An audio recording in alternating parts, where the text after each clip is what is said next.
Hello, everyone. Yes, today I want to have a talk about AutoML, what it is. It's not just because I'm lazy to write networks by myself. It's more about because I want to effectively use my time. And I think everyone wants to do the same. So today, I will talk about what is AutoML. Then I will show you where do we actually have AutoML in AWS. And I want to spend a little bit like 10, I don't know, maybe 5-7 minutes for two services, which is like AWS services available for everyone. And then the biggest part of my talk, I want to spend on AutoGleon, which is open source library created by Amazon. And that library is specifically designed for AutoML. So what is AutoML? When we're talking about machine learning, we always say that it's quite simple. Just bring your data, select algorithm, and have fun, make predictions. That's actually true. So those three steps are most important one. But inside each step, usually have like sub-steps, and there could be like 10, 20 sub-steps. For example, if we're talking about the data, there will be data augmentation, data cleaning, data analysis, featurization, and many different steps. If we are talking about algorithms, first of all, you need to select an algorithm. Probably you will need to test like 10, 20 algorithms to select one of them, and then you will tune each algorithm. And even when you move to production, it's also not so easy because every model could be like different size. You probably have some kind of SLA for the latency of your model, so you'll try to optimize your model. Maybe you need to distill your model, maybe you need to retrain, optimize serving server, optimize software stack on which you're running a model. So actually, that's not really as simple as it looks like. And that's why the software development is here for a really long time. The same ideas about automation is also applied for machine learning. And when we're talking about automation, I'm talking about every possible step. So there might be automation of data preparation, algorithm selection, algorithm tuning, moving into production, optimizing the final model. So every step could be automated. But it doesn't mean that we always have to automate all steps. Maybe we can automate just part of them. So that's why actually in AWS we have really big variety of services just for machine learning. And depending on the level, there will be more or less automation. So for example, here where we have just virtual machines, there is just minimum of automation. We automatically give you the virtual machine. That's it. Then you do everything by yourself. But on the top layer, we have services that almost automate everything. So, for example, like my personal love is Amazon Forecast because I really love forecasting time series problems. So in this service, you just bring your data as a CSV file, and that's it, and you get a model for the forecasting.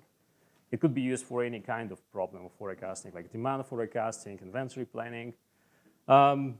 In some services, like recognition, you even don't need to bring a data. There is already a model which is automatically retraining for everyone. And to use that service, you just need to know what is it, Python or any other programming language.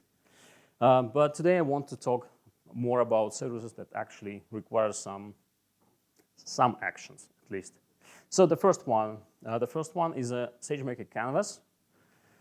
That service was designed for people who are mostly working as a business analyst, so who wants to use machine learning but don't want to put their hands in machine learning. So the idea is quite simple. We automate everything, and we actually bring really nice UI. So it's independent from AWS console. If you saw AWS console, especially if you saw things like SageMaker console, it's more like machine learning. It's Jupyter Lab, you're working there. But in the SageMaker Canvas, we have separate UI. It's really super friendly, just few buttons. And you can actually log in it without accessing AWS console. So you can just give it to business analysis and they could use it. So you could bring your data. It could be just uploaded from a local computer. It could be used directly from other services like S3, Redshift, which is a which is a data warehouse. You can even use Snowflake, which is a third-party solution, to ingest the data. Then you can play with the data a little bit to analyze. So we automatically generate like graphs, so you can analyze what kind of data you do have. And then you could just train your model. And actually, to train the model, you just press one button. You select how you want to train. Like, do you want to have fast train, or you want to have normal train?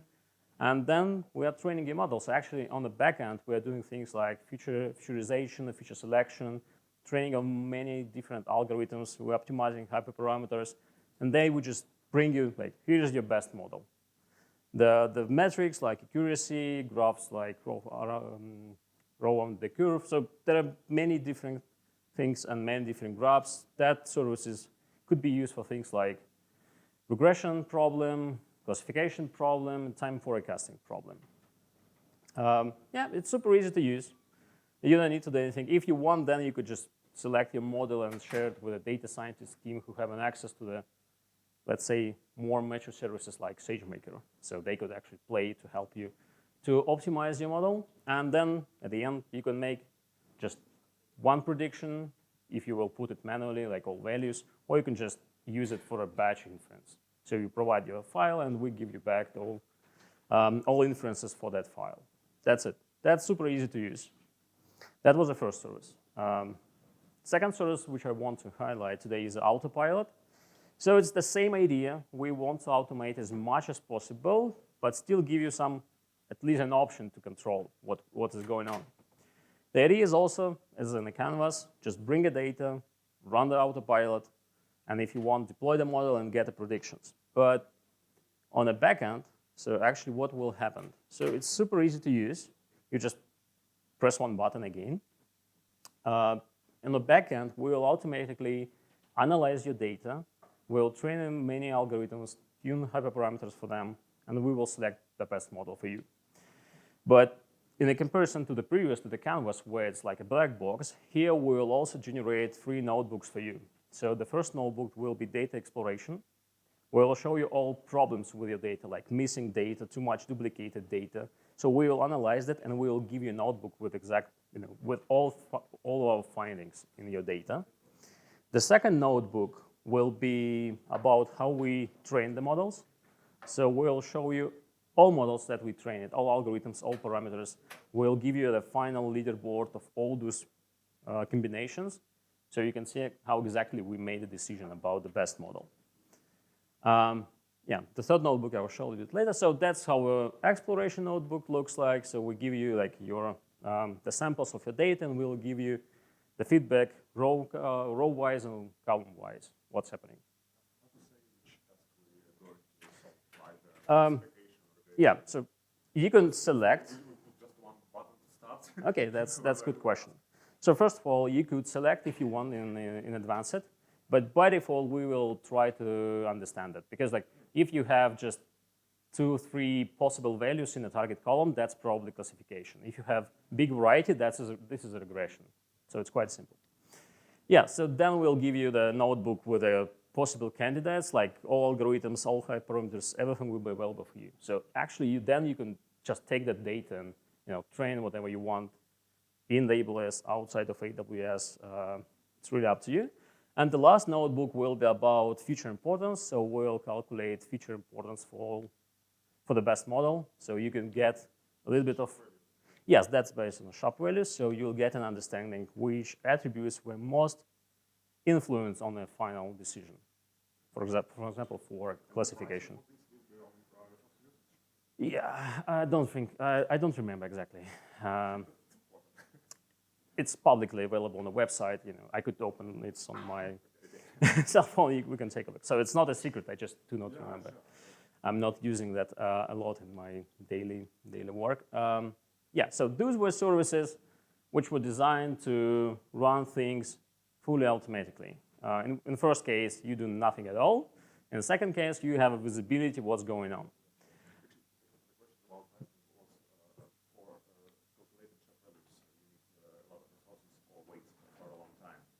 So it's included. So it's like we're just doing it for you.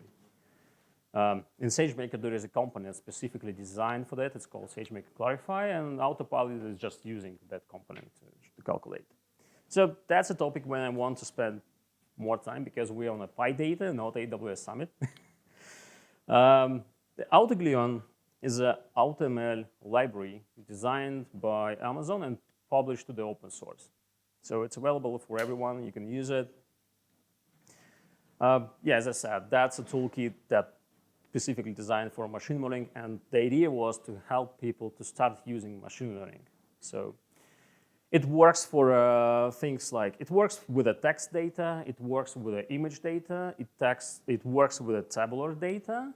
It could actually work with a multimodal data. It means that in some problems, you might have text, images, and tabular data together, and instead of working with them separately, we're actually proposing you to start to work them together in the same time. And yeah, I didn't mention here that we also started to support time series data. So it also could work for forecasting problem. As I said, it's open source. You can install with a pre-installed AutoGleon. Yes, and it's actually could tune hyperparameters, but that's not the secret sauce of that thing. The most important one is a model ensembling, and I will show you exactly how it works. So yes, if you want, there is a website, AutoGleon AI, which have a really nice documentation, examples, quick starts, and all that things. If you want to take a look what's inside, all source code is publicly available on our official Git repo. Yeah, if you'll start to look, you probably will find that we also have a Gleon TS, which is Gleon time series. We also have Gleon tabular, but all those projects are now, I could say, used by AutoGleon. So you can use each of them independently, or you can just use AutoGleon and it will be used automatically. Okay, so, but what was previously mostly, how previously AutoML works in a couple of previous years. So mostly when people saying AutoML, it was that we have just a bunch of algorithms, we have hyperparameters for them, and we were just trying to find which hyperparameter for which algorithm will make a best model. So we just actually were training thousands of models and just select one of them. That was previous approach for AutoML. We decided to change that, and actually AutoGleon is focusing on several steps. So first of all, it's data preprocessing. So AutoGleon automatically analyzes the data which we provided.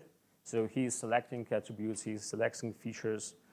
Then he's also using multi-layer model stacking to create a model for you. We also use different deep learning techniques. For sure, we're using simple algorithms, but we're also using really deep learning algorithms. And there are many different things. I will highlight some of them today. But if you really want to understand all the power of the AutoGleon, you need to take a look on documentation or at least some more videos that you can find. So coming back to the previous discussion, what was the hyperparameter optimization job? So actually, you just have, as I said, hyperparameters and you have algorithms, and just start to train different combinations of them. There were several techniques like grid search, random search, Bayesian optimization. But the idea was that you train thousands of models, then you select just one of them, and you just drop off the rest of 999 models. That was really, and actually still the way how people doing that today. And actually, that's a really big waste of resources. So you're actually just taking less than 1% of the training models. I'm pretty sure that you heard about random forest and how it works. Just to repeat it for you. So there is an algorithm called decision tree. It's simple. You just asking a question and trying to divide data based on data gain. Then someone designed a random forest, and the idea of random forest was really simple. Instead of building single model, let's build 10 of the model, but with a random set of the data. All those models will be really simple, and they will all wrong. But if we will average them, they actually becomes more powerful than a single model, even optimized. That was the idea of the random forest, and it's quite easy to, to describe how it works. So if we'll take our data and that there is X and Y, and we're trying to predict the color, the the decision tree will actually do something like that. So he just draw the boundaries between the dots, and then we will say that everything which is inside a specific area have that color. That's powerful, but here is a problem that this model could not work with the smallest difference because even the areas are quite big, so there's no averaging. This is how many simple models with the random data will looks like. As you can see that they looks really the same, but they all wrong. They make mistakes. But if we'll take all of them and just average, you will see something like that.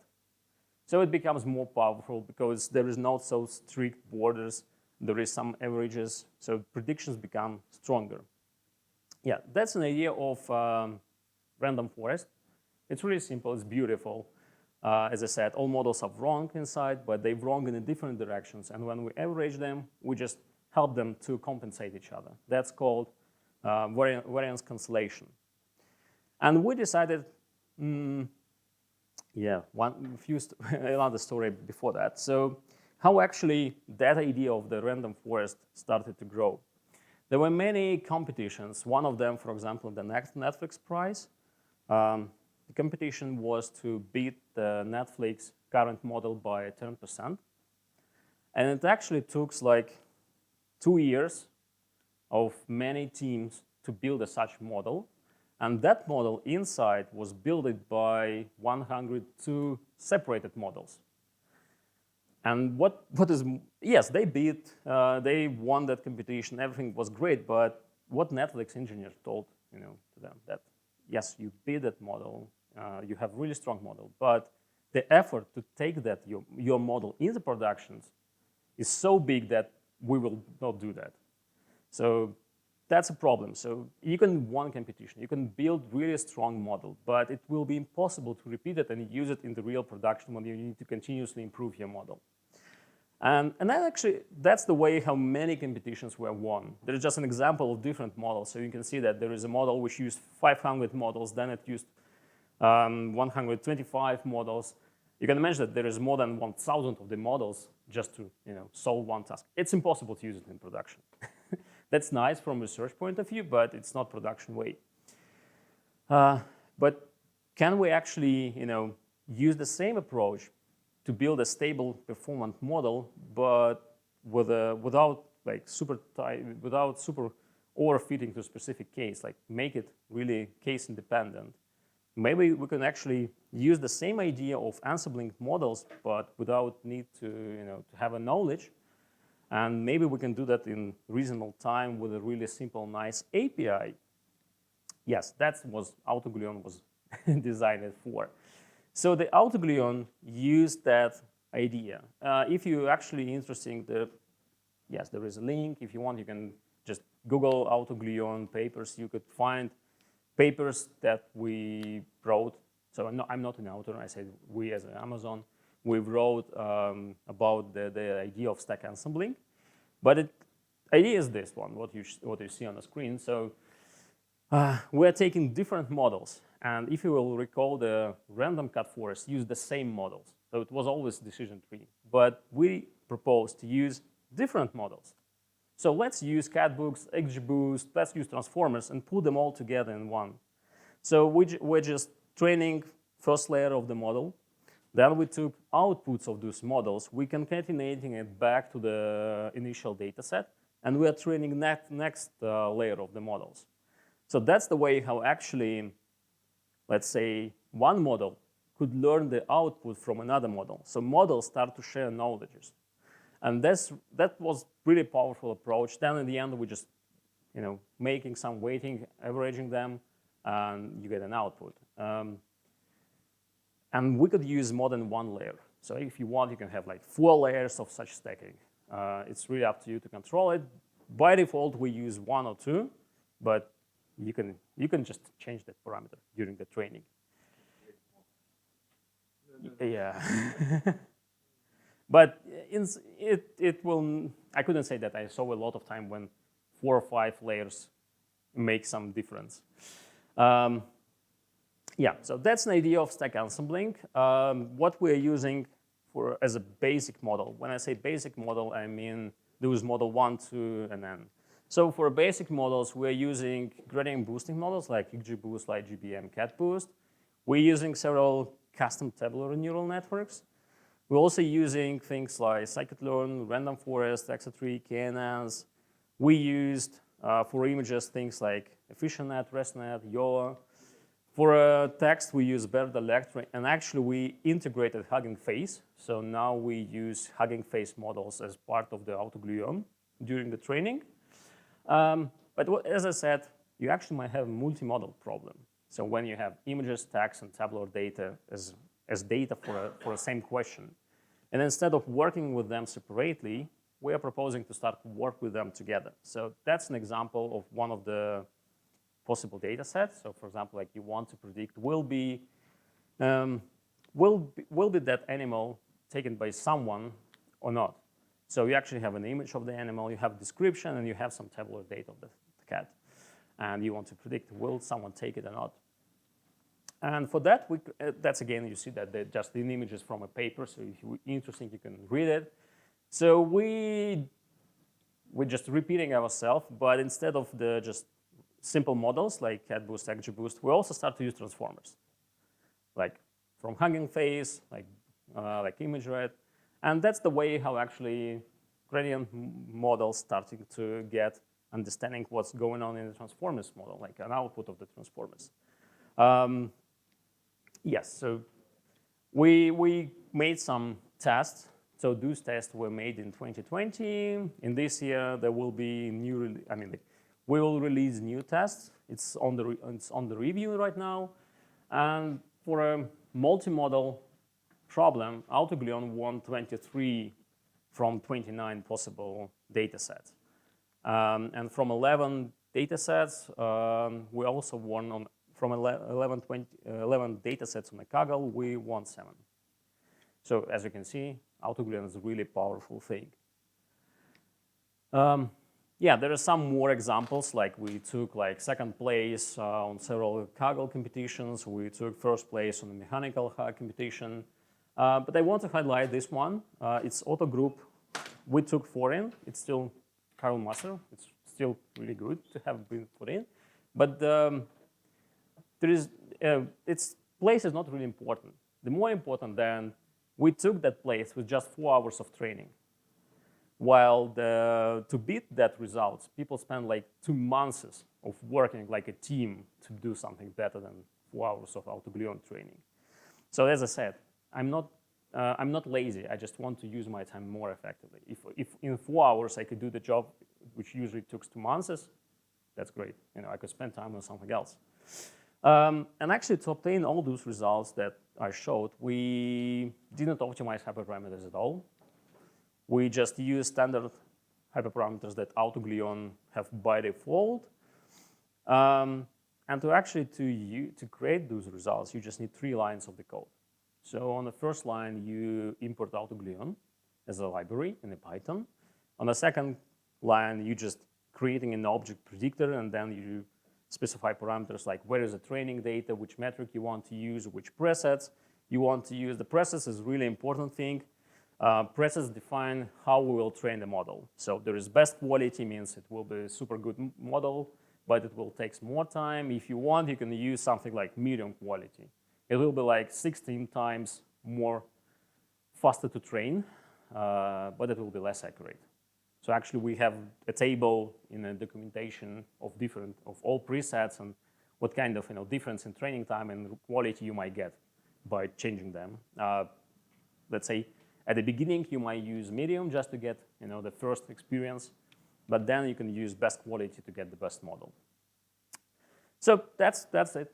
And the last line is actually you're using predictor to create predictions. So that's the way how all those first, second places on the Kaggle were achieved, just with 3 lines of the code. If you want, then you can use something like leaderboard. So actually, if you want, you can just use one simple method, and we'll show you all models that have trained it as a part during the training. And we provide you things like score test, score validation, but we also provide you time. So what is the time? You can imagine that every task have its own SLA, which means like for some task you might wait 5 minutes, for another task you don't want to wait 5 minutes. So from that table you can also see that, for example, those two models, custom LIGBM and weighted Ansible, so they had quite similar results. Yes, weighted Ansible is better, but the latency is almost 10 times more. So if you're really looking for a low latency, you should select the second model. If you're okay with that latency, select the best model, which is first one. It's also capable to calculate feature importance. So if you want, you can also calculate to see like which features influence on the model decision. If you want, I do not have it as a screenshot. If you want, there is a method which will show you exactly entire Ansible. So it will give you it will generate a JPEG with an Ansible picture if you want to understand what's going on inside. So few things that I just want to highlight some recent releases. So the 0.4 was released in March 2022. It becomes more faster and becomes more faster in inference and becomes more faster in training. And training because we implemented Ray framework inside of the AutoGluon. So we use it for a parallel bagging. We also added inference limit, which is really good parameter. If you know from the beginning that your SLA is like, let's say, 300 milliseconds, you can from the beginning put it as a limit. And AutoGluon during the training, if he will see that the model already above that limit, he will just stop to train it and drop that branch of the models. So he is always trying to optimize based on your inference limit. Yeah, we started to support Windows and Python 3.9. So actually now it works on any platform, on any Python. Yeah, as I said, we implemented Hugging Face. We also capable to work with multi-language problems. So it doesn't mean that you need to translate all your data set in the same language. And we, as AWS, we created pre-built packages for the SageMaker, which means that if you want to move it into production with the SageMaker, we already have a container, so you can just point to that container and use it. That's it. You don't need to build a container by yourself. Yes, some more interesting things. Adaptive early stopping. I'm just checking time. Okay. So how usually we're training? So we need to always specify when we want to stop a training. And usually that's like static value, which you provide from beginning. Like you say that if in 200 interaction my model haven't improved, just stop the training. From one side, it's a good approach. But from another side, you have an options to actually miss the best model. And you actually have a possibility that you will waste resources because model haven't improved. So we created another approach. We call it adaptive early stopping. So we actually recalculating that p-value. P is patience. So we're just recalculating that value every time when we find the new best model. There is a formula. It's simple formula, not something big. If you want, you can take a look on it. There are several hyperparameters which is controlling that formula, but by default you can just use values that we already use by default in the library. And the idea is, as I said, we are continuously recalculated every time when we find the new best model. We are recalculating that p-value until we will complete the training. So yeah, we're also doing automatic feature pruning, which means we're doing feature selection automatically for you. We're using semi-supervised inductive. Yeah, I'm just sorry for hurry up. I just have 5 more minutes. Yes, we also use Webbed models now. There are much more, and actually the latest release one was less than a month ago. It was on 18 July. So what we did, we implemented Clip. So now you can also use Clip as part of the AutoGluon, and actually you can directly get text to embedding images to text things in AutoGluon. Yeah, we improved fine-tuning. We started to add more data augmentation. We enhanced teacher-student distillation. So the idea is that you build a strong model, but it's too big. You want to make it smaller, and that's the way that's a situation when you want to use teacher-student for model distillation to distill the knowledge to a smaller model. And as I said, we started to use time series. Yeah, there is new AutoML model. So actually, the roadmap is available in the GitHub as well. You can take a look what we are planning to work in the future. But as you can see, we're doing releases quite fast. Regarding how to bring it into production, it's really easy. You're allowed to do whatever you want. So if you want, you can train on a local computer. If you want, you can train on a SageMaker or AWS EC2, so on any service that is available in AWS. And then when you want to move it into production, again, you can deploy it in your private data center. If you want, you can bring that model in SageMaker.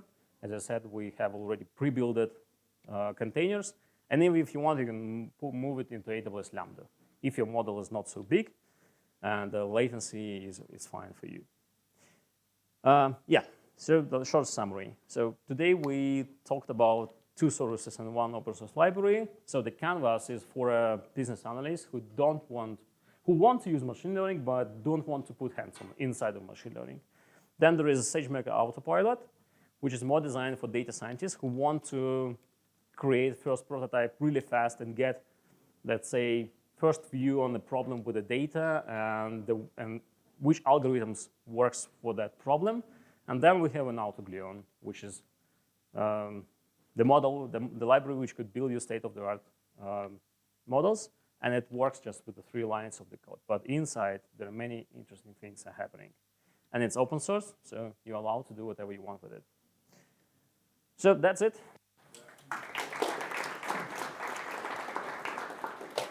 Okay, now it's time for questions, if you have any questions. Yep.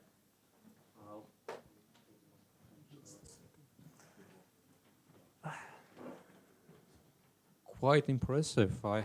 Thank you. I have some questions and some reservations about this model. First of all, about the tuning. Are you using like Bayesian tuning, or what kind of tuning do you use to find the best parameters, firstly? Secondly, about the reservation part, like faster and bigger models aren't always better. And that's my main reservation, because people think that, oh, we have a bigger model and with a lot of parameters that should be better. But as you said, like the complex models aren't easy, understandable, and implementable. And life isn't a Kegel championship, because metrics have their errors. Yep. And simpler models can be in the vicinity of that error. So there can be more explainable and in that case better and faster, because XGBoost model is very hard to tune and is very time consumable. So that's the main reservation I have. But this is an interesting thing. So returning to my questions, how is this thing tuned? If you're talking about the Canvas and Autopilot, we are using embedded SageMaker tuning mechanism. So there are multiple, let's say, methods, strategies for optimization. And if you're using those two services, you're not allowed to select. It will be selected for you, actually, by default. In AutoGleon, you have some control. Is it a Bayesian thing, or? So in the SageMaker, inside of the SageMaker, we use random search, grid search, Bayesian optimization. We have all of them, so you can select. If you're using SageMaker, in those services, something already selected by default. Yeah, regarding the second part of your question, I agree with you. So big model doesn't mean that it's always good. And that's just the way how we can train a model and see what results. Yes, I mean, if your data is really fits to the linear regression or not linear regression, but any type of simple regression model, I agree, there is no reason to use AutoGleon. Linear learner could do even better work than Monster. That's true. But that's come to the question, what is your data set? And usually when we have a problem and we want to solve it, we are trying many different things. And one of the things could be AutoGleon. Okay, one more question, if you may. Yep. So if I have a data set that has a picture, a text description, and let's say a lot of parameters, categories. Yeah. Can I use, let's say, different models? So let's say XGBoost for several important parameters, regression for other not important parameters, some other model for text description, another model for the picture, and combine them together. Yeah. So that's the idea of AutoGleon for a multimodal data. I do not remember from the community. Is it possible to select specific? This library is free, isn't it? So by default, we are trying to select best models by ourselves. But if you want, you have a control on that. So if you want to say that for tabular data, I want to use XGBoost, you're allowed to say that use XGBoost and do nothing else. If you want to use specific library from a Hugging specific model from a Hugging Face zoo, you're also allowed to do that. So you can just put the name of specific model, and instead of using default models or trying to select a model for you, we'll just use what you specified. So AutoGleon, it looks like it's not a black box. Yes, there is a lot of automation, but it's fully under your control. There are many parameters how you can tune. So if you want, you can even provide hyperparameters for the models inside of the stack. You're also allowed to do that. So yes, by default, it's simple to use 3 lines of the code, but there are like hundreds of different tunes that you can use. Thank you.